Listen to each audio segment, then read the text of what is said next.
Host Kevin Bemmel, and we're here every Wednesday at 10 a.m. Pacific time, 1 p.m. Eastern time, with an hour in for Mountain and Central time. And our purpose here is to talk about all things related to professional success and wealth building, give you some inspiring ideas on what you can do to further your own financial well-being. So today, first of all, if this is the first time you've tuned in the new year, so you see we have a new look. We're broadcasting now from Restream rather than Zoom, and so that's why you can see the ticker down there at the bottom. This is the kickoff to season 5 of People Making Money.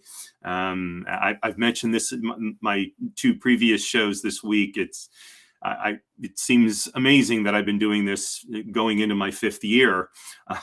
Started it as a COVID project, actually, working with my longtime producing partner Rick Carter, and we did a much more elaborate show back then, converting my living room to a studio once a month, and we shot multiple episodes that were edited down. And our longtime cameraman Steve was there with us, and we had a team of young, really excellent professionals. And now, scaled down since then. But this year I'm scaling back up a little bit. So I already have some great guests planned for this year. So I hope you'll tune in every week and share this time. All my shows now are at 10 o'clock Pacific time, so we can be together Monday through Wednesday at the same time each week. And you can tune in live on YouTube or your favorite social media channel. I know I'm on Facebook, I'm on LinkedIn, I'm on X, I'm on Twitch. There's some other ones, D Live, I think I'm on, and a couple of others, 9 channels all together. And the nice thing, one of the reasons I switched to Restream is if you want to post comments live during the show, so you can, and they're all aggregated. You can't see this, but there's a chat section right here on my screen. And so no matter what social media you're on, if you post a comment, I'll be able to see it and respond to it here in real time. So do take advantage of that. And will help make the show not only a little more interactive, but also my experience after a half century of teaching, do I want to admit that, I guess, is if you have a question in mind, I know a lot of times it seems embarrassing to ask a question, and yet you're doing usually several other people a favor by asking the question, because very often other people have the same question, and for various reasons they're reluctant to ask it, and so they're grateful when someone else does. So I encourage you to post comments, ask questions, et cetera, et cetera. So today we're going to kick off by talking about 10 career building habits. So when we talk about a career, it could be a career working for another organization, a for-profit or a nonprofit company. It could be working for academia or the government. And it could also be a career working in your own organization, no matter what form it takes. So I think that these habits we want to build are universal. So interestingly enough, this morning when I was checking my email, I get a daily email from a friend of mine named Jeff Crilly. Jeff is a publicist out of, I believe it's Dallas, Texas. And he sends out an email literally every day, 365 days a year, except on leap year when it's 366. And he highlights 3 topics that are in the news or topics that are topical, that have resonance in what's going on these days. And one of his items today um, had a statistic that said 38% of employers don't hire recent college graduates, and 58% have fired a recent college graduate. And the reason for that is these companies, business owners, whatever, find that, in their opinion, um, recent college graduates do not have the basic skills necessary to be successful in the workplace. So, look, I'll take the article at its word. My experience working in the military, which is in the last what 40 years, in the last approximately the last 40 years. The only time I've worked in a large organization was in the Navy, U.S. Navy, and like the other branches of the military, most of the people in it are 25 years or younger, 25 years old or younger, and I found in general these young people had very good to excellent professional habits. Now, part of that is the military does instill that through things like basic training, and they teach some of the habits we're going to be talking about. In civilian life, I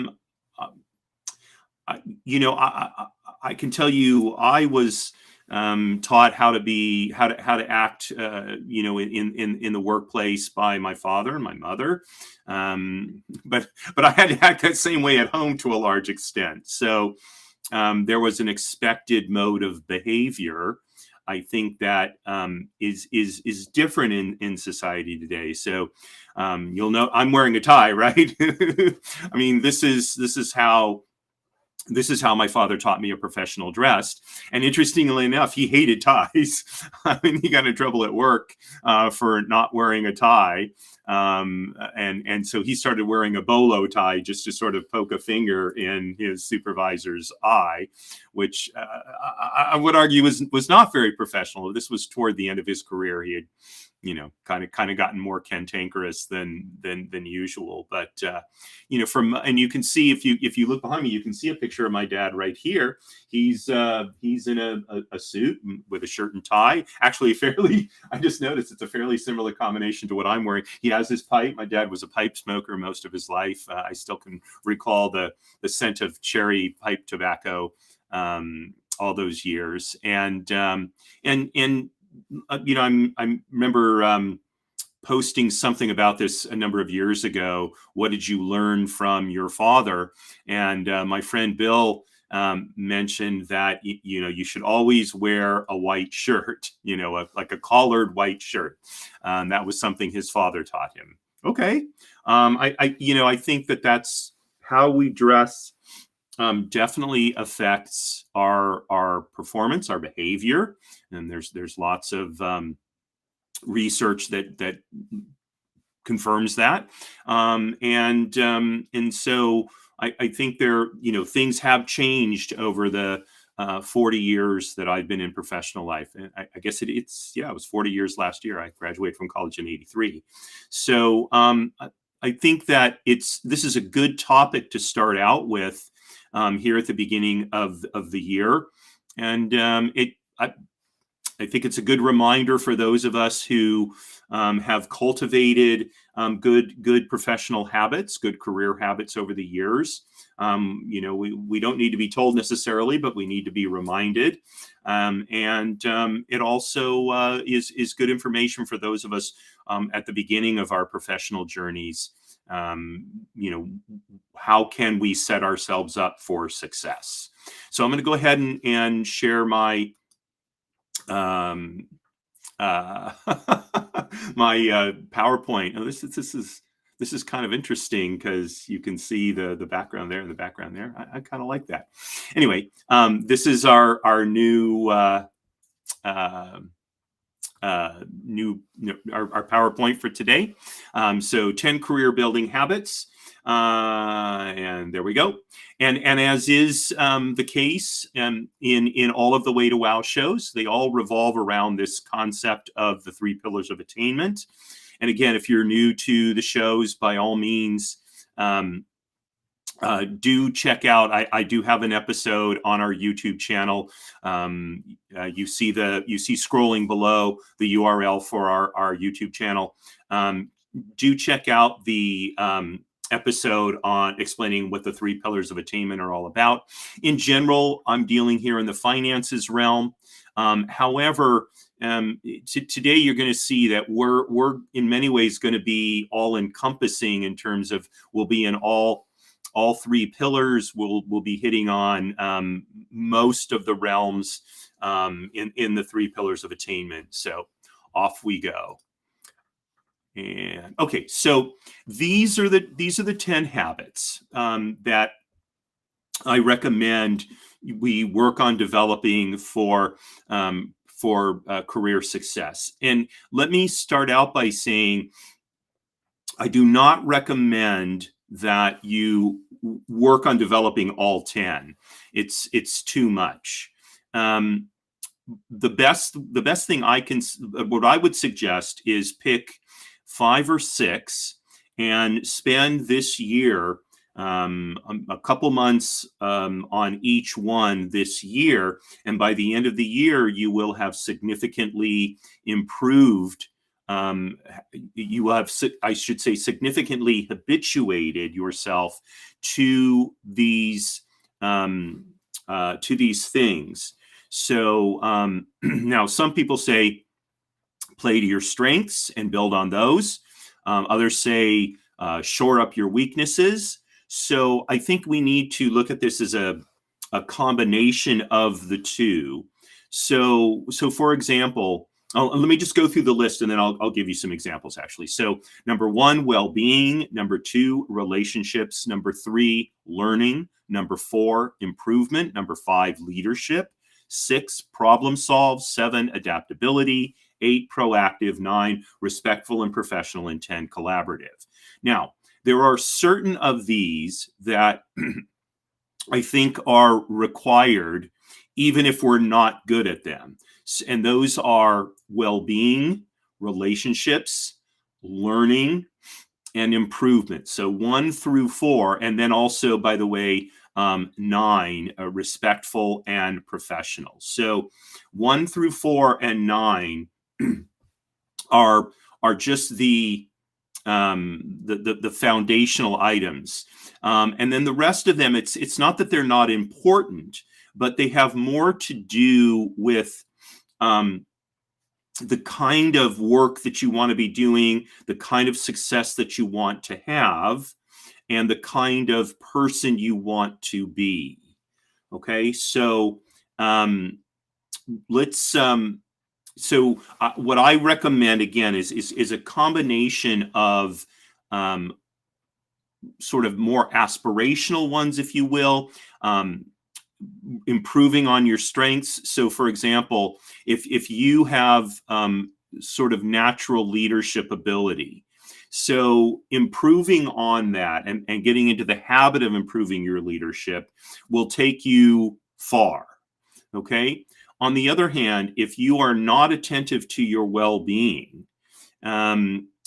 most of these other ones are really not going to help a whole lot if you're constantly sick, you're constantly tired, you're dragging, you have, as a result, you have a kind of a bad attitude in the workplace. Okay. So, and that's why, by the way, I have well-being as number 1. I think that is the foundation for all of the others. And just for a minute, going back to the 3 pillars of attainment. So you see the health realm here in the self pillar, right? So health and mindset, which are very directly connected. okay, they serve as a foundation for our identity, but they're also kind of at the tip of the spear, so to speak. So really, when we talk about habits, if you're not in the habit of looking after your well-being, 2024 is the year to do that. So, all right. So let's look at these in more detail. Okay, so we're starting off with well-being. So really, there are three basic components to well-being. There's sleep, exercise, and nutrition. And I've talked about these before in other shows, but I think that we really need to we need to focus on this triumvirate, if you will. Now, let me say that if you are sick, if you're struggling with some kind of condition, some kind of syndrome, whatever, that needs to be addressed, of course. And having said that, if you are getting good sleep, if you are exercising regularly within whatever ability you have to exercise, and if you are getting good nutrition, so that is likely to help you deal with, control, overcome an ongoing illness, a syndrome that you may have. So let's just say that you have sleep apnea. Okay, so getting good exercise and nutrition is going to help you get good sleep, which is going to help you deal with your sleep apnea. Okay, now that may sound very simple, and you may need to have some more invasive care. You may need to have a CPAP machine or something like that. Having said that, there's little doubt that that exercise and nutrition, good exercise and nutrition, contribute to good sleep. Okay, you can check out the website of my friend Dr. Michael Bruce. His website is thesleepdoctor.com. Michael is one of the top experts in sleep in the world. Only 185 people in the world have the level of credentials that he has. And I can personally attest, because Michael helped me with my sleep problems. He knows his stuff. Okay, so you're not going to hurt yourself by getting good sleep. And good sleep, generally speaking, and this is general, this is not specific to you as an individual, but generally it means at least 7 hours of a sleep time, which means you need to be in bed for more than 7 hours, because everyone wakes up periodically during the night.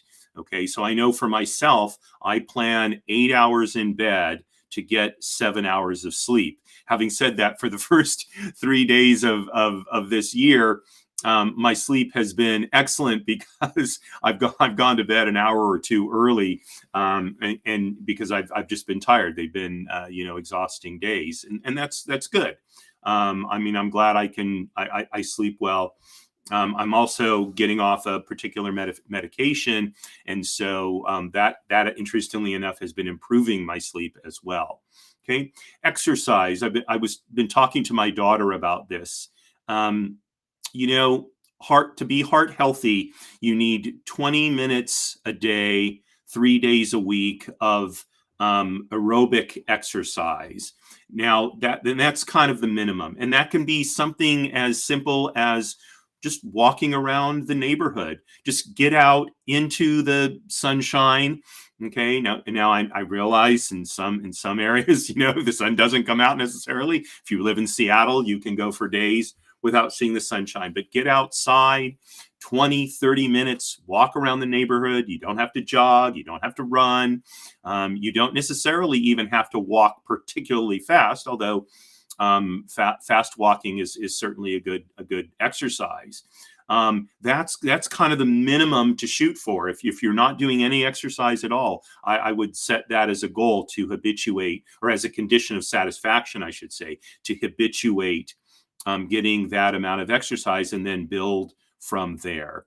And then nutrition. This is another ongoing topic with my daughter and me. And yesterday we had kind of salad and potato pancakes, latkes in Yiddish. And she said, Dad, are potato pancakes healthy? So I said, well, I said, they're not unhealthy. I said, compared to vegetables, fruits and vegetables, they're less healthy than fruits and vegetables. Compared to, cakes and cookies, they're better, right? So nutrition is a continuum. And I know for me, I'm not an absolutist in this, like, you only eat fruits and vegetables, and no. I mean, we want to eat a balanced diet, but we want to make sure that we're getting proteins, fats, carbohydrates, vitamins, minerals, getting enough water, those kind of things, okay, and not getting too much sugar. I mean, some is fine, I think. I mean, I tell people, that the anxiety that comes from being so super strict with your diet that you get no enjoyment out of eating, I think outweighs the benefit of being that strict. So those are the essence of well-being, focusing on these three items. Okay, next, relationships. So it is very unlikely in today's business world and that you are going to be successful without the habit of creating and building relationships. And the basis for a relationship is typically some kind of common interest or interests. Now, we sort of naturally do this for our friends outside of business, because that's why they're our friends. We like similar things, and so we do things together, etc. The same thing is true in our professional lives. We want to seek out people with whom we have common interests in terms of activities, in terms of goals, in terms of information, those kinds of things. And there is nothing predatory or anything like that about seeking out professional contacts with whom you share common interests. Quite to the contrary, it's mutually beneficial to be connecting with people who have common interests. Okay, and that is going to be the basis for the relationship. So if you want to get into the habit of starting and building relationships, you have to get in the habit of reaching out to people. Okay, and a little later this year, I'm going to be doing a show on how to use LinkedIn to start and build relationships, and without having to buy the LinkedIn. I forget what it's called, but they have a very expensive program that you can buy. I think it's $100 a month or a couple $100 a month, where you get unlimited searching and all this kind of stuff. I mean, it's fine if you can afford it. I'm not saying don't buy it, but if you're on a limited budget, then I'm going to show you a way to be able to do this on LinkedIn to build professional relationships. And really, in my experience, LinkedIn is the best social media platform for building professional relationships. So reach out, take the initiative, if you will, to connect with people with whom you have common interests. Okay, and then make yourself available to help these people. Okay, share your expertise. Let them know that if they have a question, they can call you, and you're not going to be turning on the meter every time they send you an email with a question or call you to talk to you about something. Okay, so be collaborative in that way, and then last, make introductions. So if you know someone who can help out another person. Make those connections. If you know of an organization that that supports your common interests, let them know about that organization.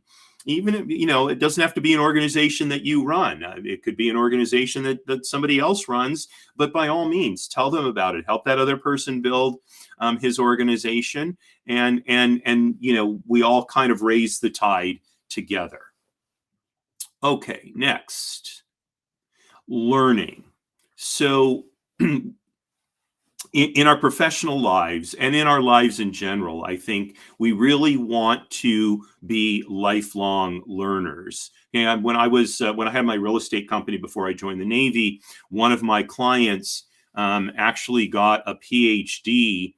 I think it was a doctor of education, but his focus was lifelong learning. So he had a long career in banking, and now he was retired from that, but he didn't want to retire from life, frankly. And his wife was an author, and so she was still active, and so he helped her as well as pursue this interest he had in lifelong learning and how to help people become lifelong learners. I know I've been saying that phrase multiple times. So why and how should we pursue learning? And first of all, we should be seeking to grow. Okay, growth doesn't just happen. It's something that we make an affirmative commitment to do. Now, life will certainly throw problems in our path. We will face hurdles. Those problems, those hurdles, are opportunities for us to grow. However, we don't necessarily take those opportunities, right? We may complain, we may get apathetic, and by the way, sometimes we do that at first because we're tired, because we're burnt out. So the fact that at times you're tired or apathetic doesn't mean that you're bad or you're doing something wrong. It just means that you need to reorient your focus, your mindset, to, as much as possible, embrace the challenge that's been put in your way and seek that growth opportunity. Okay. Now, in the professional world, we want to learn academically, we want to learn practically, and we also want to learn in terms of, learn practically, and especially in terms of so-called emotional intelligence or soft skills. Okay, those are equal. They're equally important, if not more important, than technical skills. So we can attend classes and workshops, and in fact. Those can be a great way also to cultivate relationships, right? Because presumably, if you're in a class or a workshop with someone, you have a common interest. So some of my earliest business relationships I got in classes I took when I was first starting out in the real estate business, and I maintain those contacts to this day. So decades later, read publications, okay, online, read hard copy publications. There's so much available. A lot of it is free. You're never at a loss for finding good information on the industry that you're in, on the economy, on topics of personal growth, developing emotional intelligence. Okay, I know for me, here it is. I read the Wall Street Journal every day, especially the I forget what it's called, the the business and finance section, to keep up with what's going on in the business world. Okay, and I find it's a relatively well written newspaper, although it has a more casual tone now than it did 30 years ago when I first started reading it. But nonetheless, read publications. And by the way, a little tip is read publication periodically, maybe once a month. Read a publication that has nothing to do with the things with which you're involved. It'll help you open your mind to new ideas that you might then be able to apply to your profession. Okay, so in general, we want to be fairly focused on our area, on our industry, on our that. But going outside of that periodically can be very, very useful in terms of seeking growth and learning. And then finally, write and speak. Okay, so one of the best ways to learn about something is to commit to writing an article about it. And again, there's with the internet, there are so many opportunities to get published. You can publish your own blog. You can reach out to other bloggers and ask if you can guest blog. There are lots of online publications. Many of them are looking for good material, for good content. So you can reach out to those and offer to write. And in the vast majority of cases, of course, you're not going to get paid. However, the experience of researching and writing a piece will be ample compensation. And also look for opportunities to speak, whether it's teaching a class, whether it's giving a keynote speech, whether it's talking to a small group, whether it's doing a show like this. I mean, this is one of the ways that I pursue my own learning. Is I started this show, as I mentioned at the beginning, several years ago now, and I have guests on it from whom I learn, and I share information that I've learned over the years, and sometimes I research new topics that I can present to you. Because I'm interested in the topic, and I think it'll be beneficial for me as well as all of you viewers. So look for those kind of opportunities as well.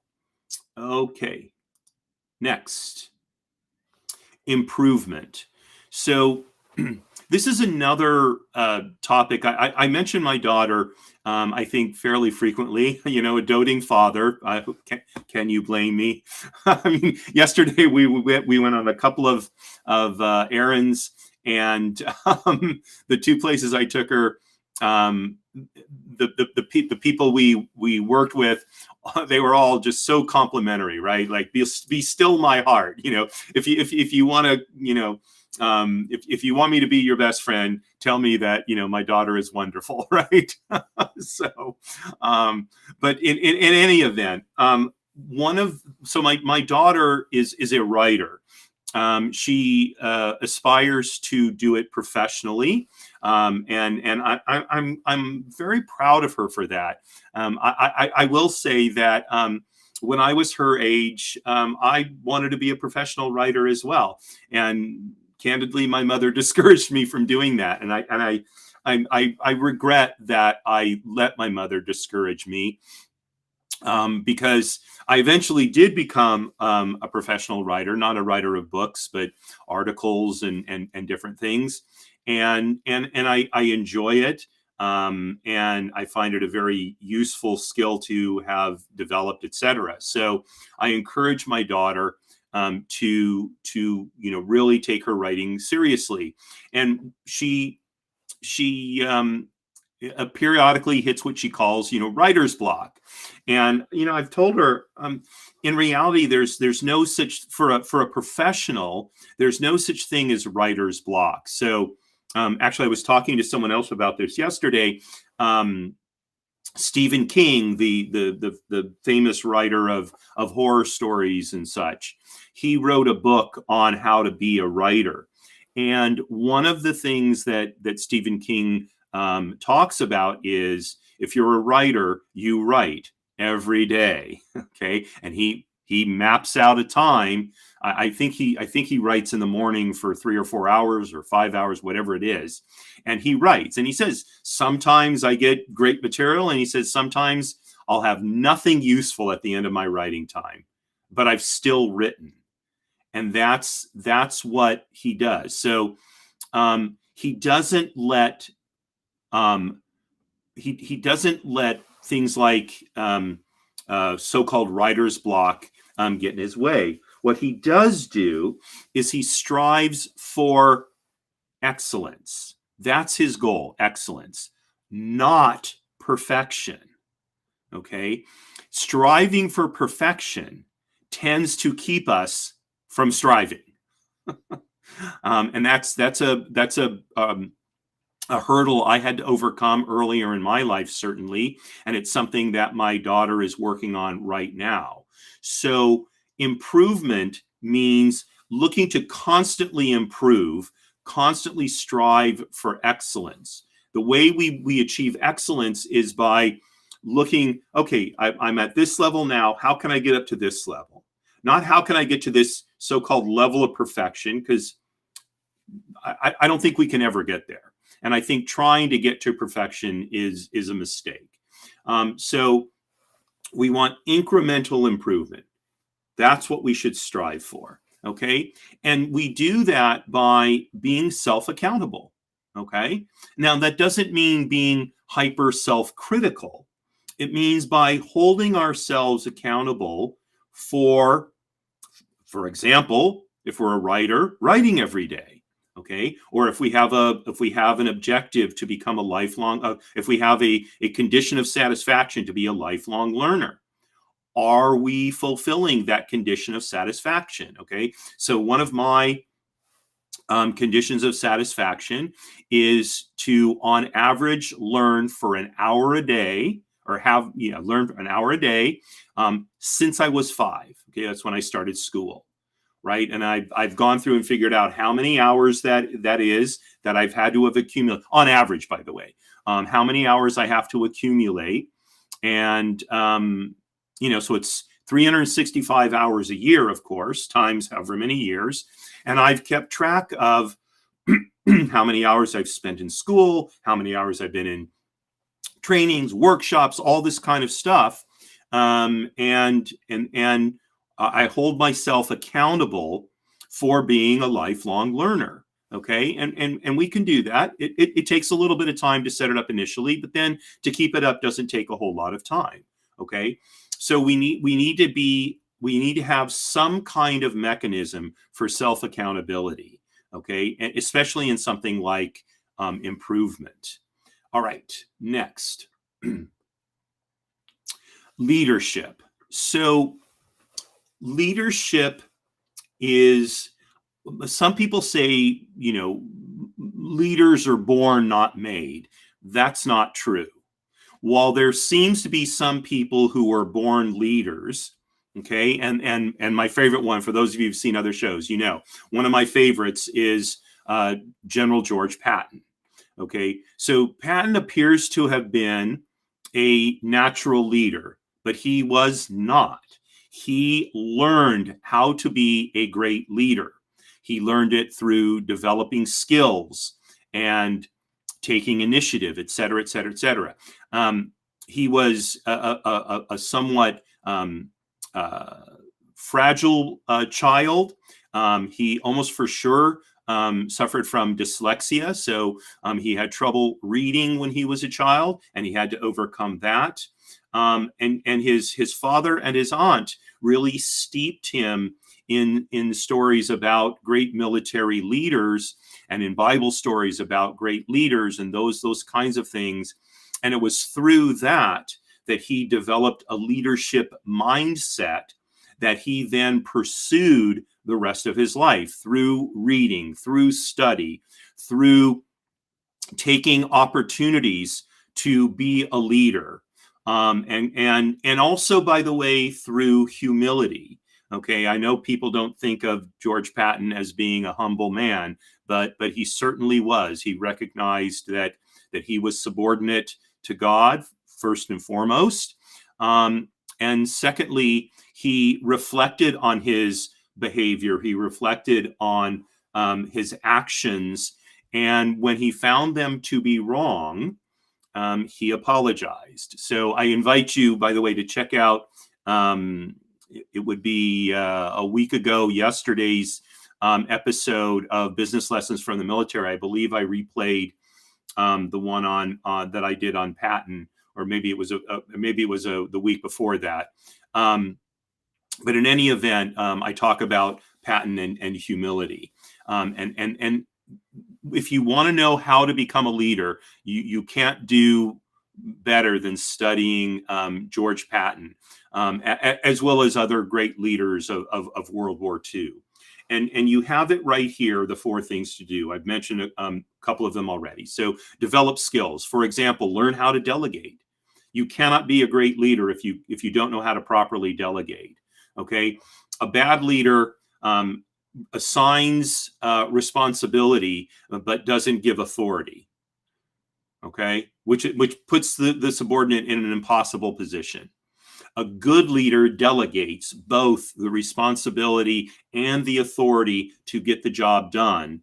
And then even if the subordinate makes a mistake, the leader supports that person and helps them learn from their mistake. Okay, so take initiative. Right, that in many cases that is what leadership is. So if there's something going on that's not right, take the initiative to get people focused on solving the problem.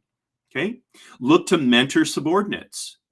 Okay, look to help them grow and develop their skills, not just in leadership, but just in general. Okay, and finally, create a collaborative environment.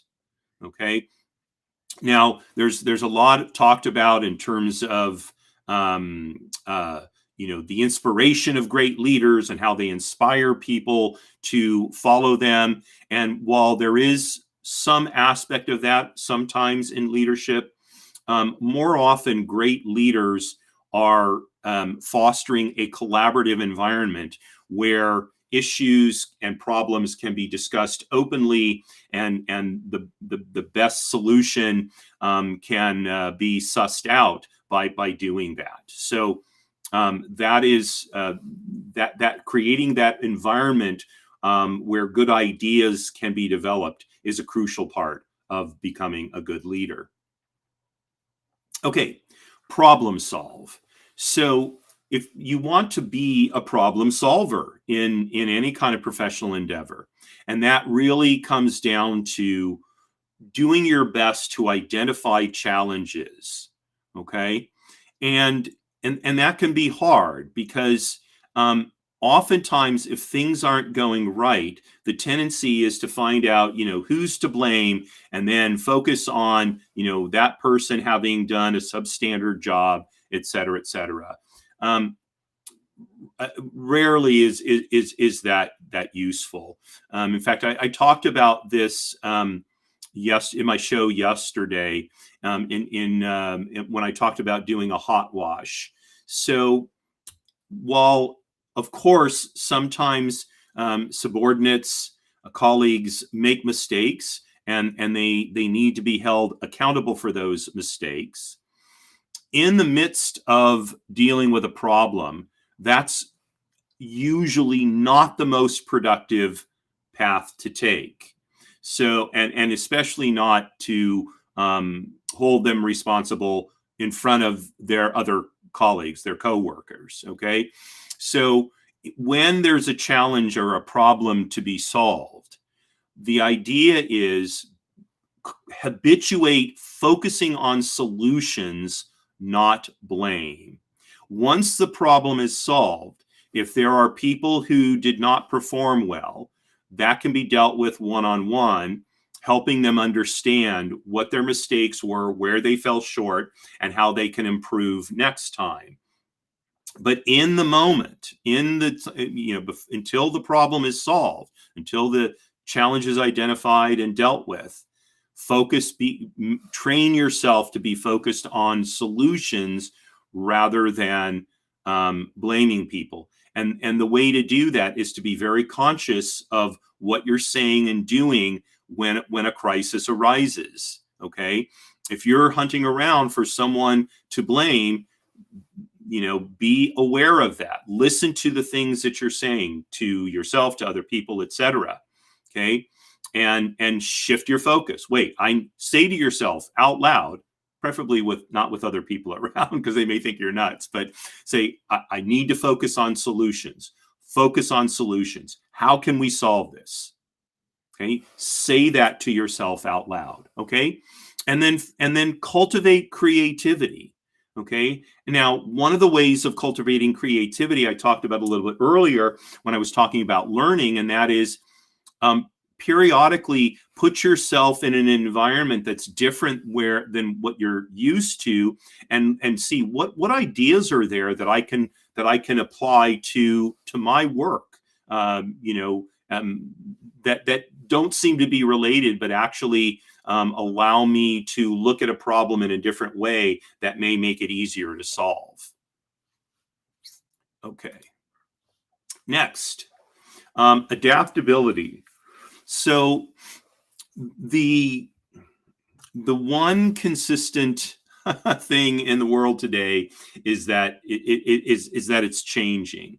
Okay, look, we went through centuries in human history when things didn't really change much at all. From the 600 to the year 1000, not a whole lot of change. Okay, and then as technology started to develop, technology brings more rapid change, and it necessitates our being adaptable. Okay, and so we want to create the habit of adaptability. How do we do that? So first of all, we improve our ability to be flexible. Okay, and that starts with a mindset shift. So if we find ourselves resisting something new, okay, we need to stop ourselves and say, why am I so resistant? Okay, at least open myself up to this new thing. So you see this right now happening with AI. So there are people going around saying it seems AI is the end of human civilization. Okay, I don't know. I will say that I was in the beginning. I was resistant to AI. First of all, it seemed awfully hyped, and I find myself just bristling when anything is being hyped like that. Like it's the savior or it's the devil.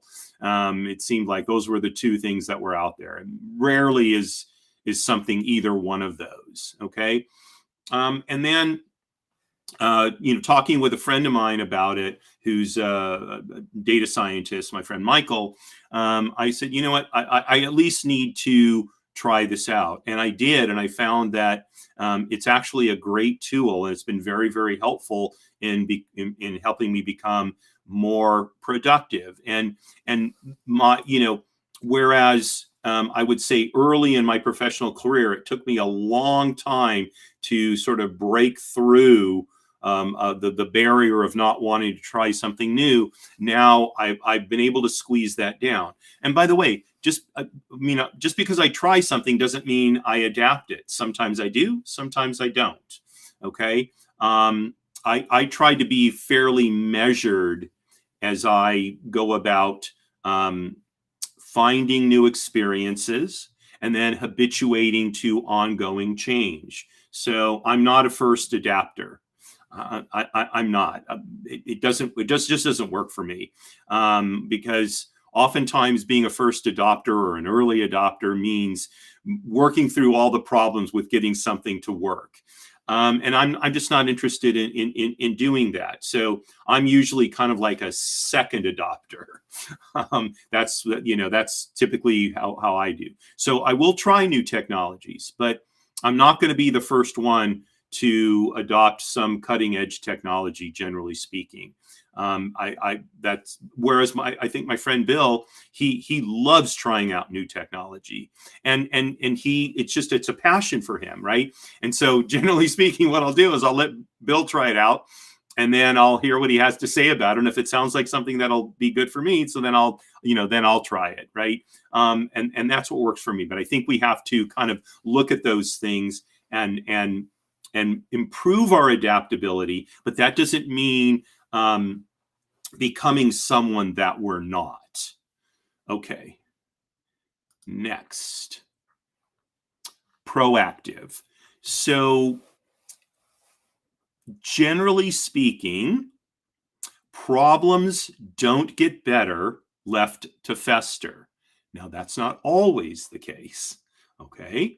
But it's much better to anticipate problems, have various plans of action, one of which may be to consciously decide we're just going to let it sit. Okay, so you may say, well, wait, how can you be proactive while saying I'm not going to do anything? The proactivity comes from investigating the situation and making a decision, an affirmative decision, that now is not the time to try to change course or solve the problem. Either because you having examined the problem, you think it'll work itself out, or by waiting, you'll be able to muster more or better resources that will solve it more quickly. Or there may be some other reason for not addressing it. It may be that you have too many other things on your plate that are more important. And so this other problem it's just smaller, you're just going to have to let it go. Okay.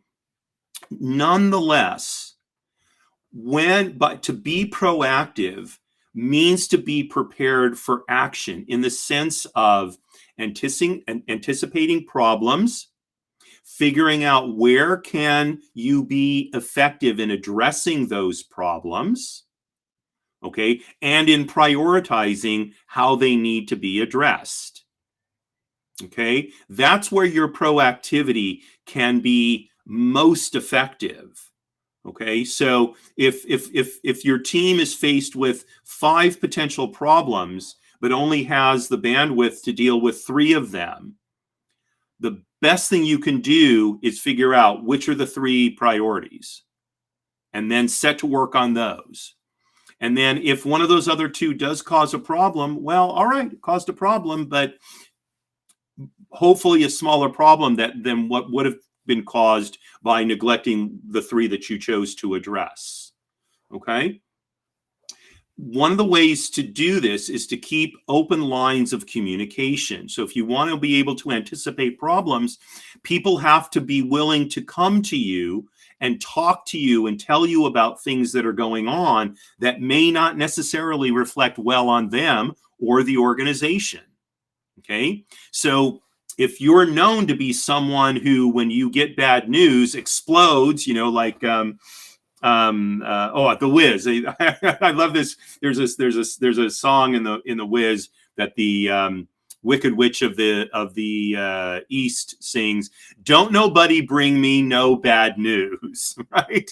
I mean, it's a brilliant song, and it is absolutely wrong in terms of how to deal with your team, right? Because if you don't want to deal with bad news, your team will make sure that you never hear anything bad from them. I mean, you'll eventually hear about it, but it's probably going to be from your superior.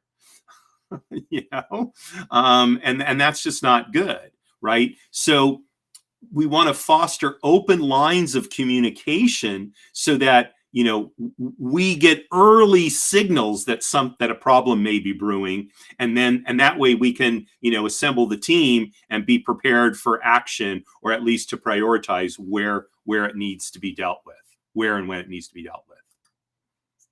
Okay, next, respectful and professional. So this really relates, as I mentioned at the beginning of the show, to this issue of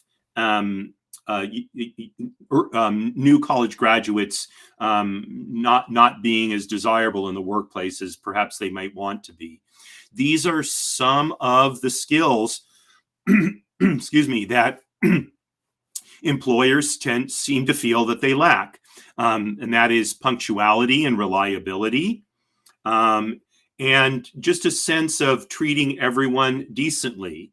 So um, I remember having a conversation with a friend in which I said to him, I believe everybody needs to be treated respectfully. And he said to me, he doesn't think that's true. He said, everyone needs to be treated decently. Some people do things that are not respectable. And so we don't need to respect them. However, do need to treat them decently. So we shouldn't yell at them. We shouldn't denigrate them. We shouldn't try to undermine them. Those are all indecent forms of treatment. Having said that, if someone is not acting respectably, we don't have to, say, what you're doing is fine. We don't. Okay, so if someone is lying and cheating, we don't have to say to them, "Oh, it's yeah, it's really good what you're doing. I really respect you." I hope we don't respect liars and cheaters. Okay. On the other hand, I hope we don't go around disparaging them and treating them indecently, especially in the workplace, because that's just not professional to do that. Okay. So that's what I mean by respectful. Okay. You hear that term a lot. I would encourage you to um, shift in your mind. Instead of when you think of respectful, think of decently. Okay. And some just a couple of other things here: avoiding gossip and intrigue in the workplace. Okay. I mean, hopefully in life in general, right? And maintain a strong work ethic. Okay. Be the kind of person who, again, is punctual, but also isn't constantly leaving early. Or if you're working at home, constantly, not taking care of the work that you're supposed to take care of. Now, if you don't have a set number of hours that you have to work, but you have projects that need to be done, so then prioritize getting those projects done. Okay. I know that's typically how I work. I'm not an hours person per se, although I do work long hours. I'm very much project focused. So when there's things to be done, I prioritize what needs to be done first, second, third, fourth. Okay, that's my work ethic, is to prioritize and then complete, get them checked off my list. Okay, rather than well, let's see, I've worked 8 hours today, so I'm done. And by the way, if you adopt my habit, you typically will end up working more than 8 hours a day. That's just how it seems to go. But nonetheless, a strong work ethic isn't just putting in the hours. It's meeting the mission of your business or organization. Okay. And collaborative. I think this is actually the last one. So you could say that this is an aspect of leadership, but if you can be in a non-leadership role and still be collaborative. Okay, so if you're part of a team, if you're a follower, so to speak, right, and you've been given a task to complete, okay, you can invite other people to help you, especially if it'll be beneficial to them. So I'll give you an example. When I was stationed in Germany, I was presenting workshops to help sailors reintegrate into civilian life. Okay, and one of the I was not the leader of the team. I mean, I was an officer, but I wasn't the person in charge. One of the problems we periodically had to grapple with was that when we had large groups, we didn't have enough workshop leaders. And the rule was you had to be a chief petty officer or a commissioned officer to lead a workshop. And so one day I was speaking to one of our petty officers' first class, And she was telling me what she was doing in civilian life because she, like me, she was a reservist. I'm like, well, you should be leading workshops. And she's like, yeah, I agree, but they won't let me. And I said, well, that's wrong. I said, the fact of the matter is you're more qualified to lead workshops than most other people here. And so I went and talked to the powers that be, and I got that changed, at least with respect to her, so that she could be a workshop leader, because I wanted to be able to cooperate with her, and get her input, not just, like looking over the information and that kind of stuff, which is fine, but you learn a lot more about what should be in a workshop by conducting the workshop, right? And so she became a much more valuable resource to the team. And also she enjoyed her work much more so because she really liked presenting workshops. So it was a win-win for everybody. So creating that collaborative environment is important, okay? And part of being collaborative is to let others lead sometimes. Okay, if you can be the leader, if you're the leader, that's fine. But it may be that, if you want to develop other leaders in your organization, so let other people lead. Okay, give them the opportunity, kind of step back and say, hey, on this task or this project, whatever, Sharon is going to have the con, and let her do it. Okay. And then not most importantly, but very importantly, share credit. Okay. Especially for the successes of the team.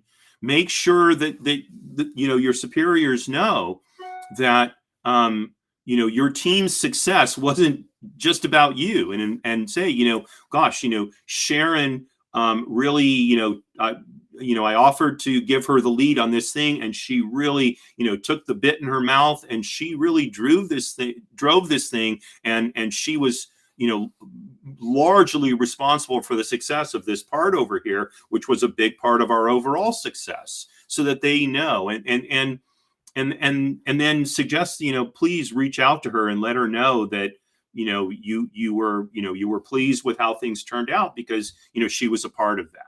Okay, so that's what I mean by share the credit, which hopefully is obvious. Okay, and that's our 10 habits for building career success. And if you have any questions, all of these links will be in the show notes. So feel free to reach out, post them on social media, or send me an email if it's something private. Okay, and here's our legal stuff. Okay. We're going to close this off. Go back to, there we go. Okay. Still getting used to some of the details of Restream. So that's our show for today. We went a little long. Wanted to make sure I covered all of them well. And that's a wrap for this week, right? People Making Money is our last show for the week. So I thank you for tuning in.